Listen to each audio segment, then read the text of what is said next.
Welcome aboard, ladies and gentlemen. Dr. Peter Glidden, your steadfast advocate for health. 844-374-5433. That's the number to call to speak to me live.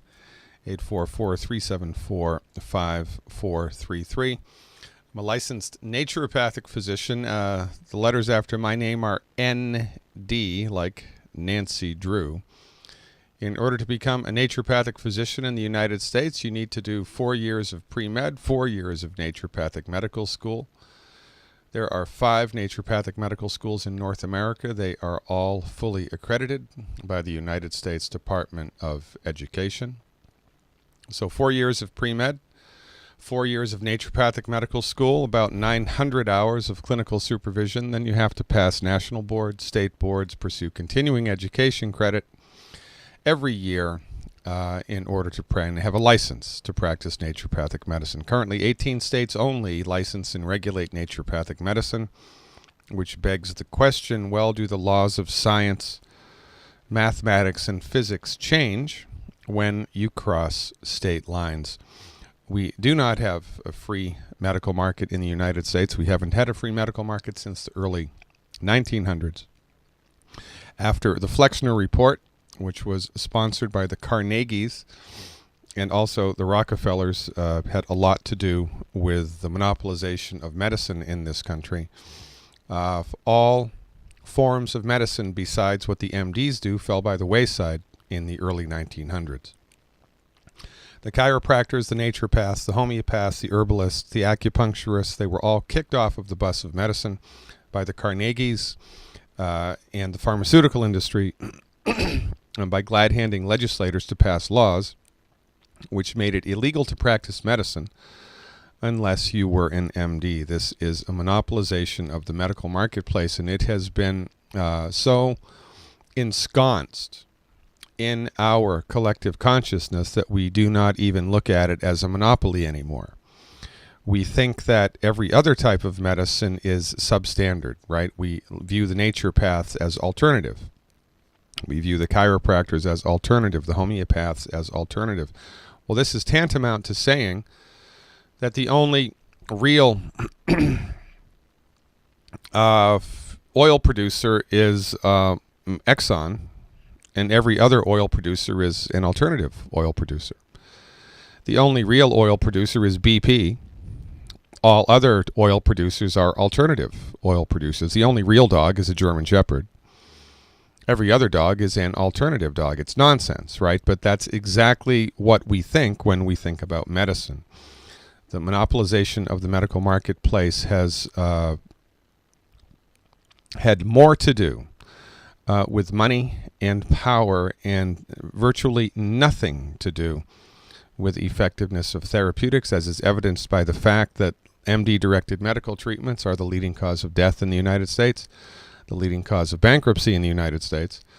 And since the MDs have been in charge exclusively over the delivery of medicine, our life expectancy has gotten shorter, infertility has gotten worse, chronic diseases have escalated, no cure for cancer, etc., etc., etc. The worldview that the MDs are trained in, medical doctors are trained in allopathic medicine. They're not trained in medicine. They're trained in allopathic medicine. And the philosophy of allopathic medicine is that the human body is a bag of biochemicals waiting to break. There is no inherent spiritual force. There is no vital force. There is no intelligence inside the human body. The human body is a bag of biochemicals waiting to break that evolved by evolutionary fiat somehow. A passing thundercloud shot a bolt of electricity into a prehistoric swamp, and life started and then evolved. It's nonsense. But this is what the MDs believe. So when the MDs come up against a chronic health condition, when the MDs come up against an acute health condition, their intention is not to cure it. Their intention is to manage it because they don't think a cure is possible. Of the thousands of prescription medications that are currently available, the only ones that even get close to curing something are antibiotics. And now antibiotics are starting to have deleterious effects because it's the wrong dog for the hunt. An antibiotic produces positive results over here, but it produces negative results over here because it is an inappropriate therapy for the human body. It's just pounding a square peg into a round hole. It's going to have negative effects. Antibiotic-resistant bacterial infections are going to be the epidemic of the next 100 years. But I digress. I want to talk this morning about cancer. You know, the way that the MDs are trained in medicine, the allopathic reductionistic method, makes them think in one way only. They think inside of a set of parameters, and they do not go outside of those parameters ever. Well, let's start thinking outside of those parameters. I'm going to give you just a little inkling here of a different way to think about cancer. This from internetwks.com. That's internetwks.com. The Cure for Cancer, Theory, History, and Treatment. The Cure for Cancer, Theory, History, and Treatment by Owen Fonoro, 2003, internetwks.com. Check it out, internetwks.com. Here's what he says. The theory that malignant cancers are false placentas, that's interesting, was first formulated by the Scottish embryologist John Beard in 1902. Beard found that substances secreted by the pancreas would inhibit the growth of cancers before they develop. But these substances are missing in the blood of cancer patients. These substances, digestive enzymes trypsin and the trypsin precursor chymotrypsin, reportedly digest 100% of fast-growing cancers when taken orally at an extremely high dosage. This author has found evidence that it may be possible to achieve the same cancer digestive effect with lower enzyme dosages by enhancing trypsin's enzyme activity with certain nutritional supplements.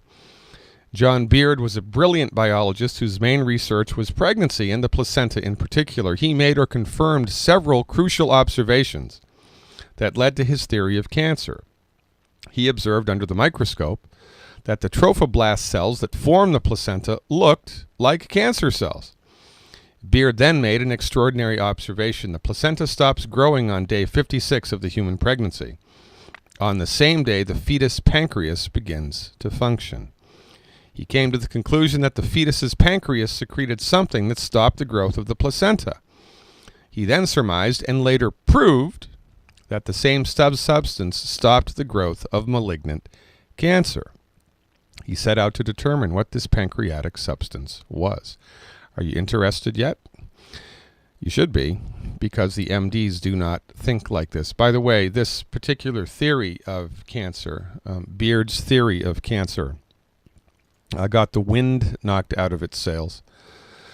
Beard's theory of cancer got the wind knocked out of its sail by the advent of chemotherapy, which was derived from mustard gas used in World War I. So, Beard conducted experiments with the juices extracted from young animal pancreases. These juices were injected into cancer tumors, and the tumors shrank in both animals and humans.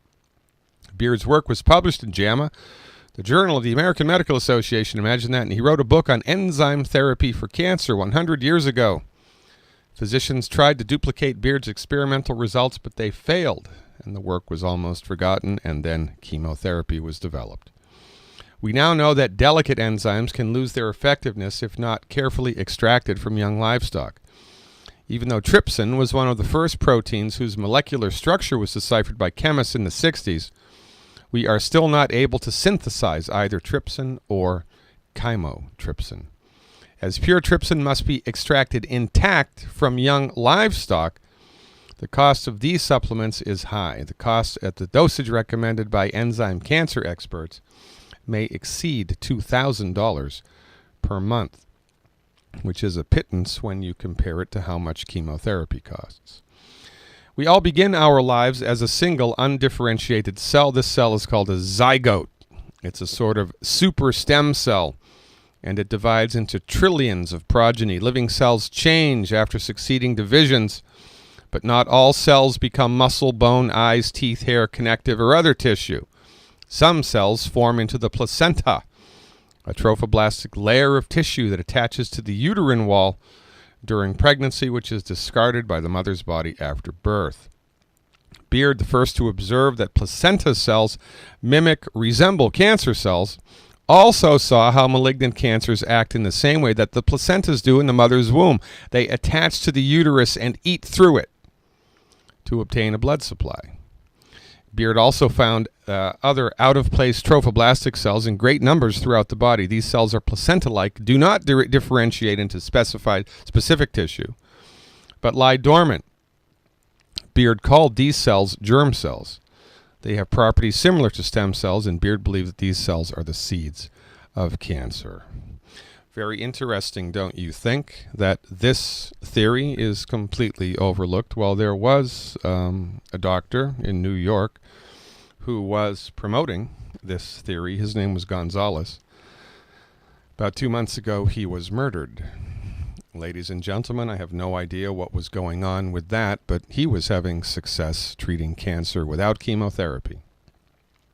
My point here is, outside of the conspiracy zone, that the viewpoint of disease that the medical doctors bring to bear is an old-fashioned, outdated, ineffective viewpoint. Your medical doctor is like a colorblind artist who does not know that they're colorblind. Their paintings are always going to be wrong.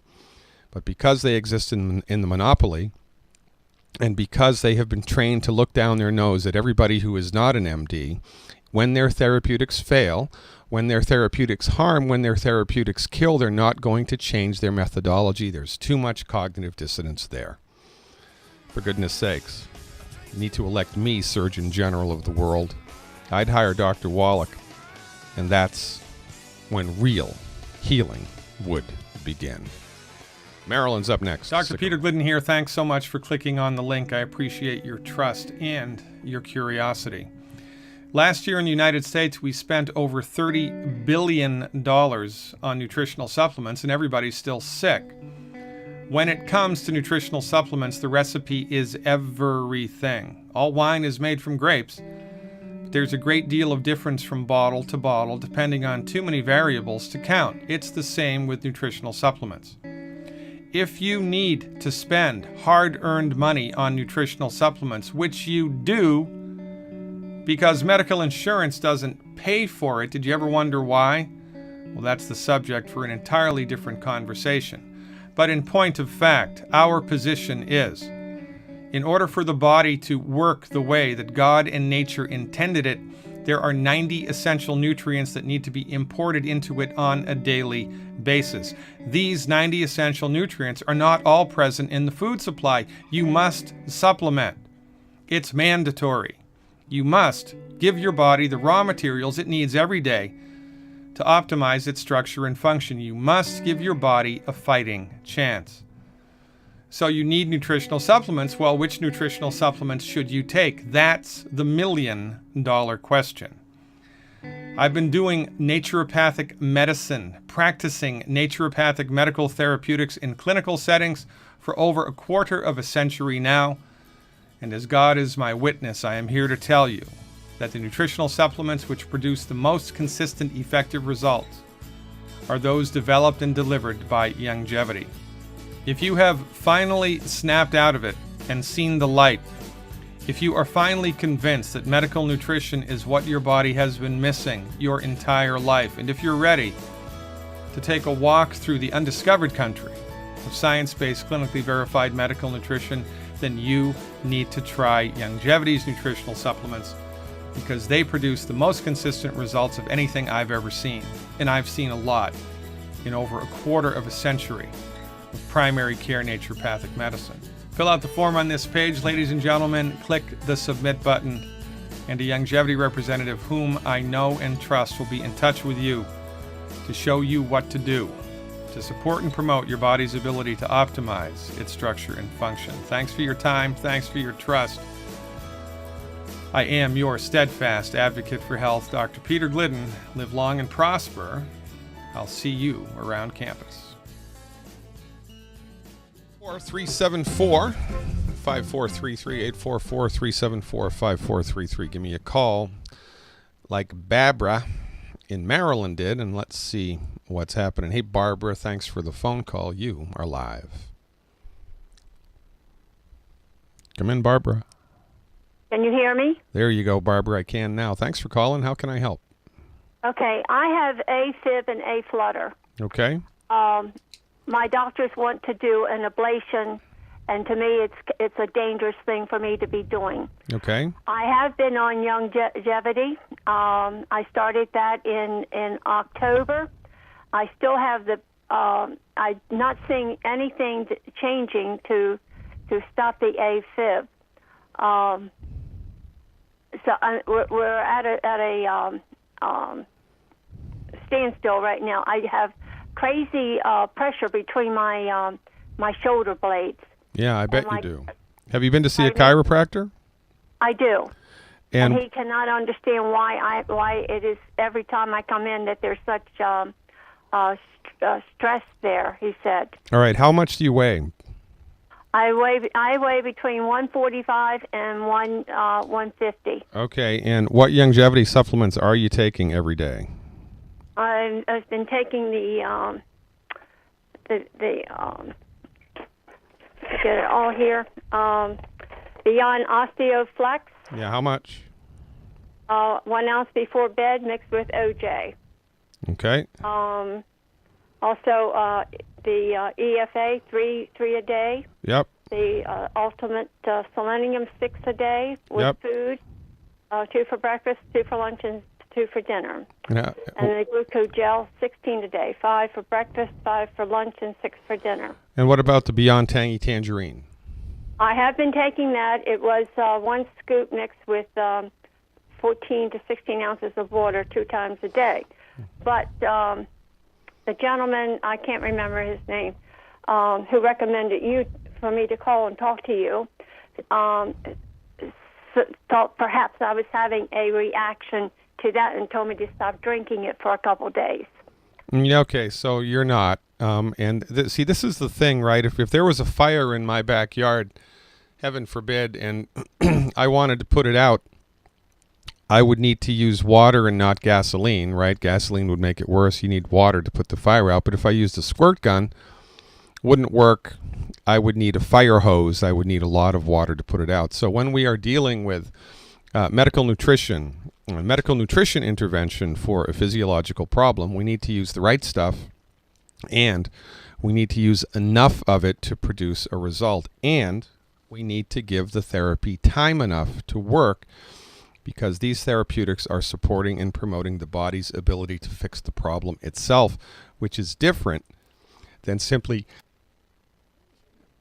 managing the problem with, strong pharmaceuticals. So, you take the Advil for the headache and 30 minutes later it's gone, but then 5 hours later it comes back. That's not really a cure. So you are halfway there, Barbara. You need to take a little bit more of a couple of different things, and you need to give the therapy a little bit more time. But there is something that you can do in the meanwhile here. I would get a bag of crushed ice, a Ziploc bag of crushed ice, big enough so that it can fit between your shoulders. I would attach the bag to the back of a chair, and I would sit down and rest your back against the ice. And I want the ice to be kind of right between your wing blades, okay? And I would do that 10 minutes on, 15 minutes off, 10 minutes on, 15 minutes off, 10 minutes on, 15 minutes off at night or during the daytime while you're watching TV or doing something relaxing. 10 minutes on, 15 minutes off, 10 minutes on, 15 minutes off for 2 or 3 hours. I would do that once a day for 3 days. Actually, in your case, I would do it twice a day for 3 days. Because we are of the opinion that most of the time atrial fibrillation is caused by an irritation of the nerves that come out of the spinal cord, which go to the heart and regulate the heartbeat. The medical doctors think it's the heart itself that's a problem. They're wrong. We believe it's the nerve that comes out of the back which is causing the problem, and we believe that the real root cause of this illness is something called degenerative disc disease. It's because the discs in your spine have shrunken and they're not as cushy as they used to be. We're up against a break here, Marilyn, or Barbara, I'm sorry, from Maryland. Stick around with me. I'll pick this up on the other side of the break and dial it in for you. I appreciate your patience very much. Ladies and gentlemen, I am Dr. Peter Glidden, your steadfast advocate for health. Stick around. If you are sick and tired of feeling sick and tired, if you are finally finished with expensive and ineffective MD treatments, and if you are frustrated with not knowing which nutritional supplements to take, you have come to exactly the right place. We are here to help.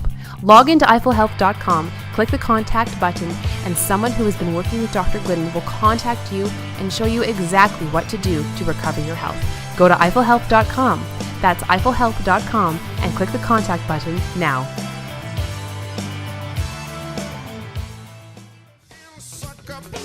Welcome back, ladies and gentlemen. Dr. Peter Glidden, your steadfast advocate for health, talking to Barbara in Maryland. Okay, Barbara, have you done any of that stuff that I talked about before with the ice? Have you done that? Come in, Barbara. Come in, Barbara. There you go. Maybe you'll work now. Barbara, are you still with me? Hello, Barbara. Come on, Barbara. I know you're there. I hear you. There you go. That's better, Barbara. Okay, good. So have you have you done the ice thing or not?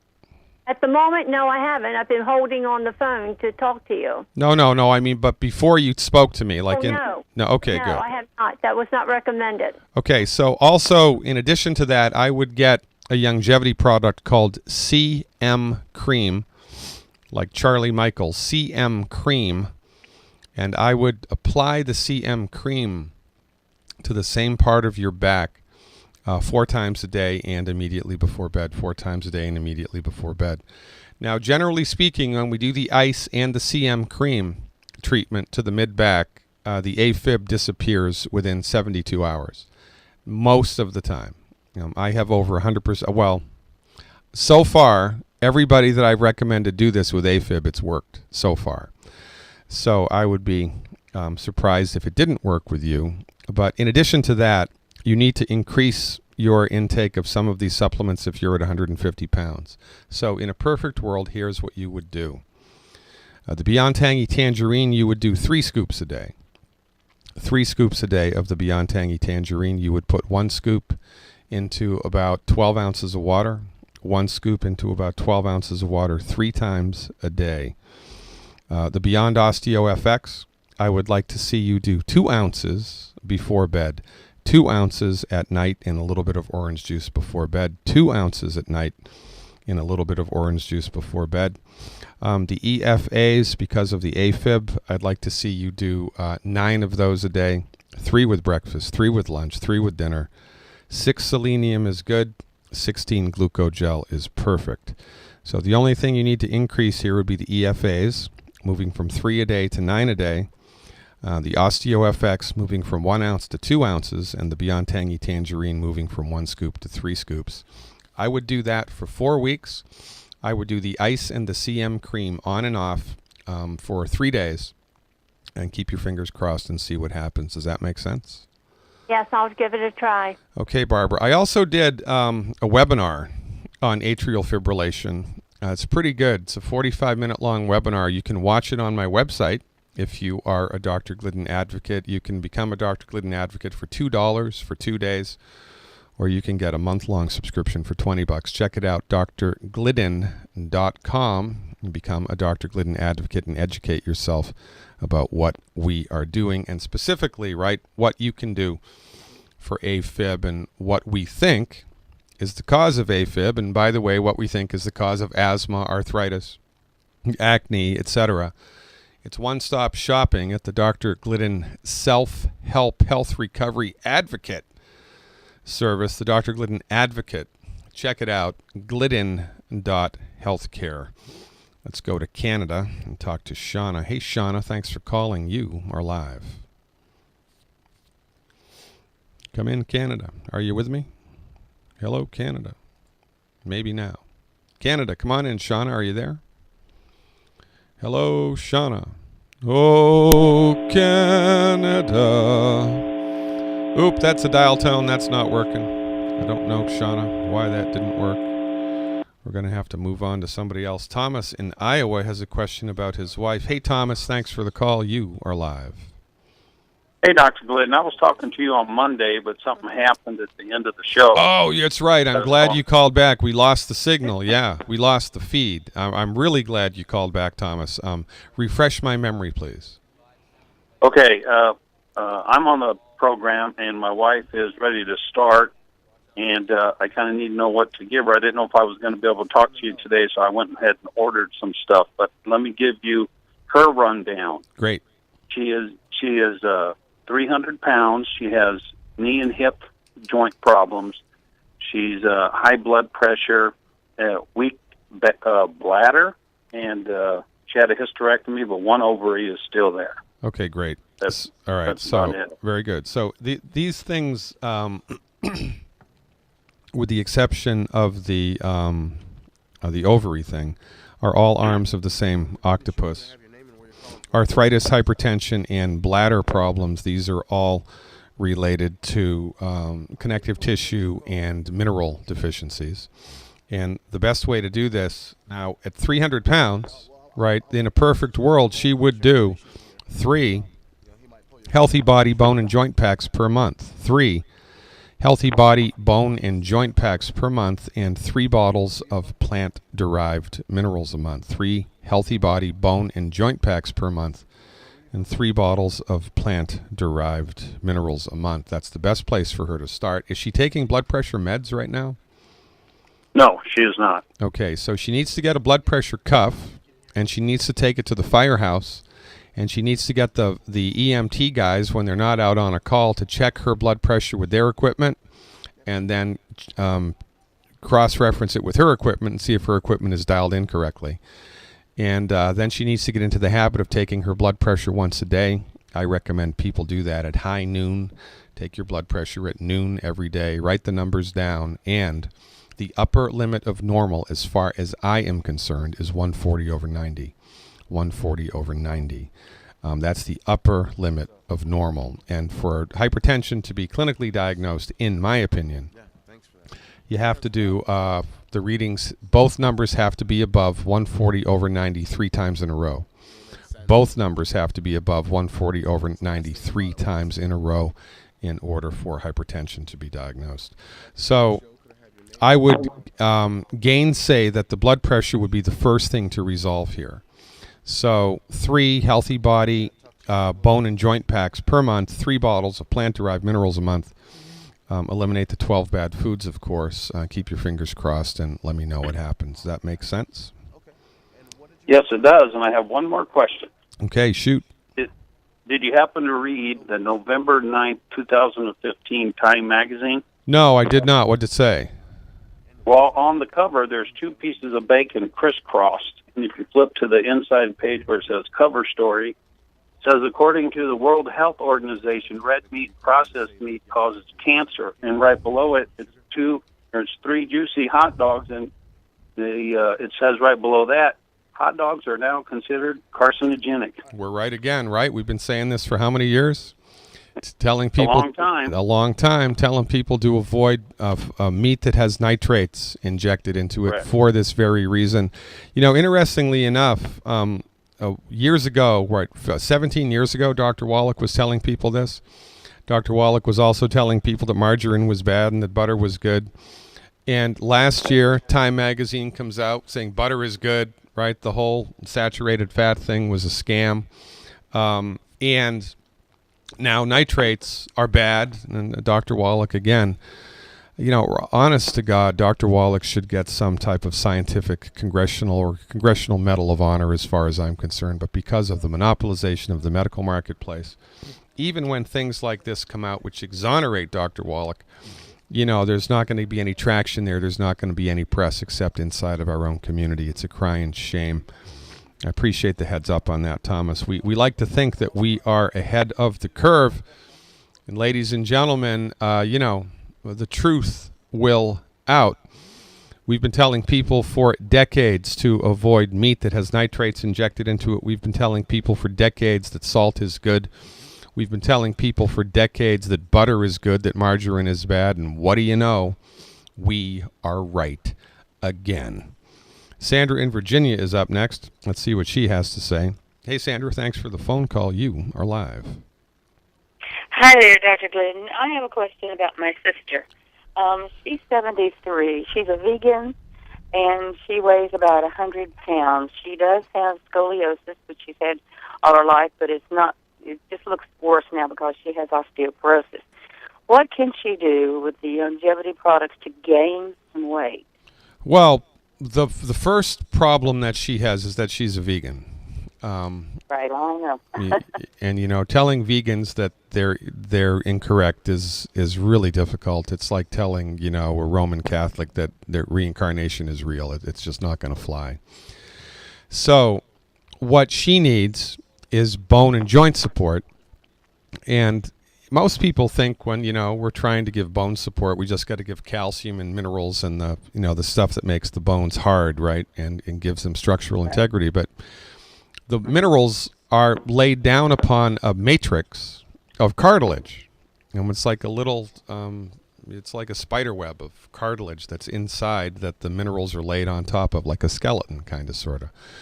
So when we are attempting to help people with bone health, we don't just give the hard minerals, we give the matrix stuff as well, and the matrix stuff would be the glucogel. So the recommendation for her would be 1 glucogel capsule per 10 pounds per day. So if she's 200 pounds, right, you divide 200 by 10, that's 20, and she would need 20 glucogel a day, and you divide that by 3, so give her 7, 7, and 6, or whatever, right? That's how you do the glucogel dose. I would also give her 1 bottle of plant minerals per 100 pounds of body weight per month, 1 bottle of plant minerals per 100 pounds of body weight per month, and 1 Healthy Body Start Pack 2.0 liquid per 100 pounds of body weight per month. That's a really good place to start.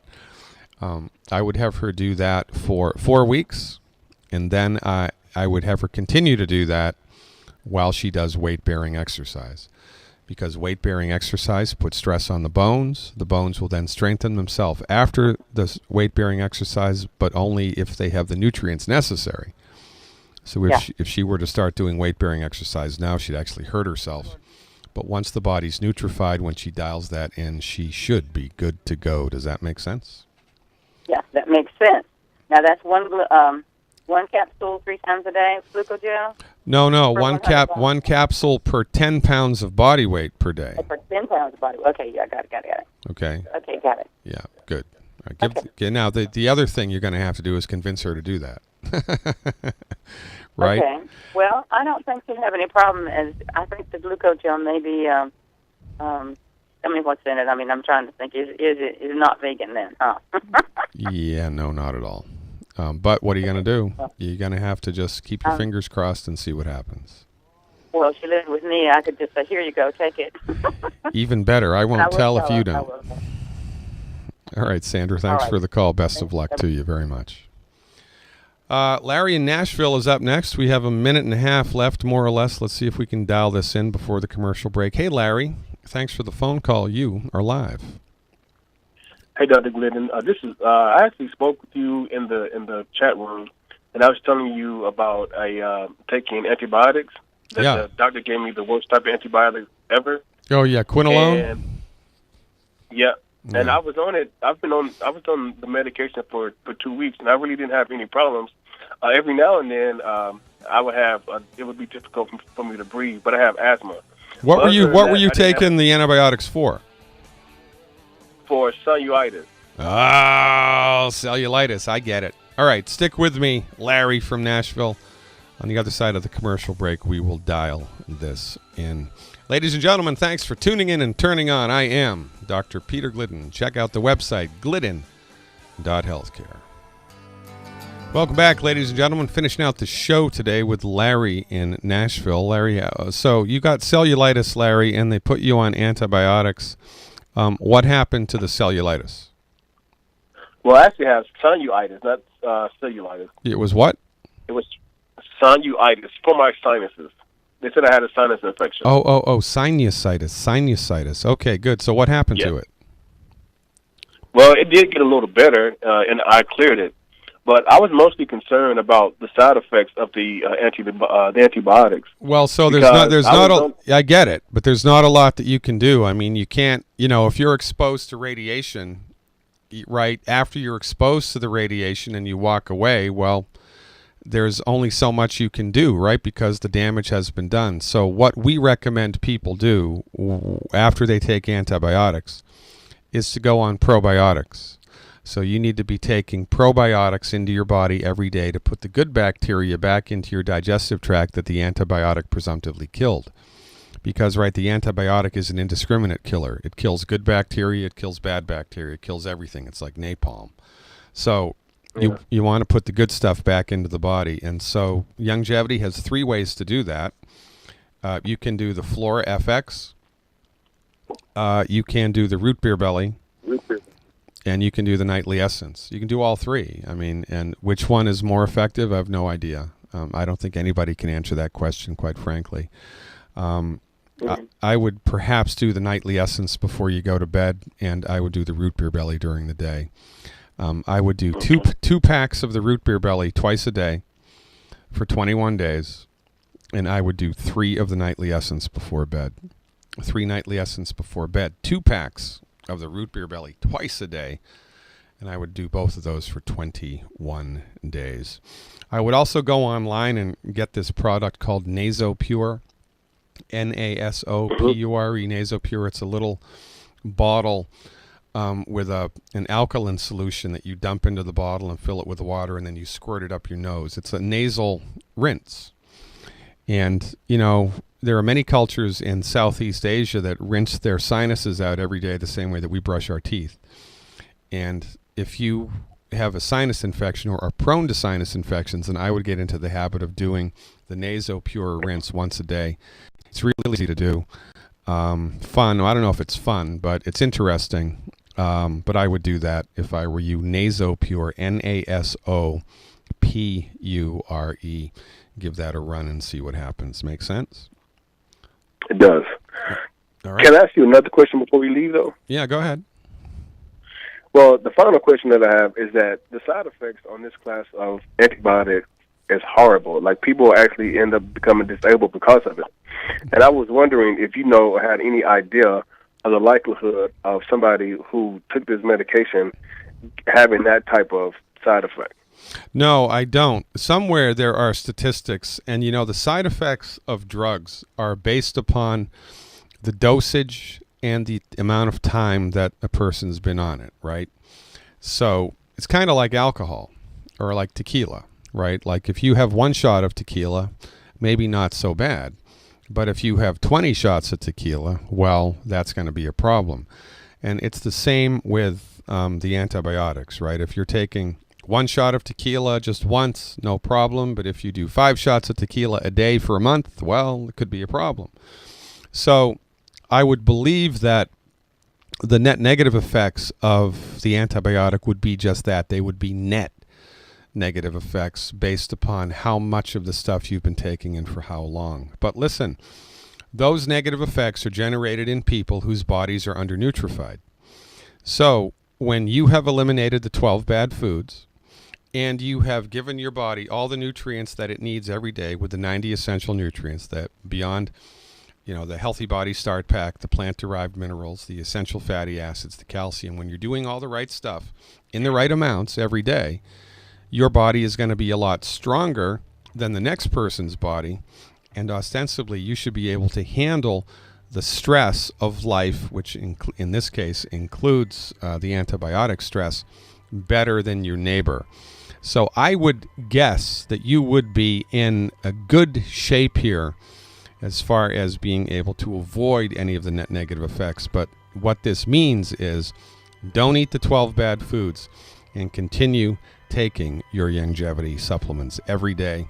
I appreciate your support. Ladies and gentlemen, go to glidden.healthcare for more information. God willing and the creek don't rise. We'll see you tomorrow. Till then, live long and prosper.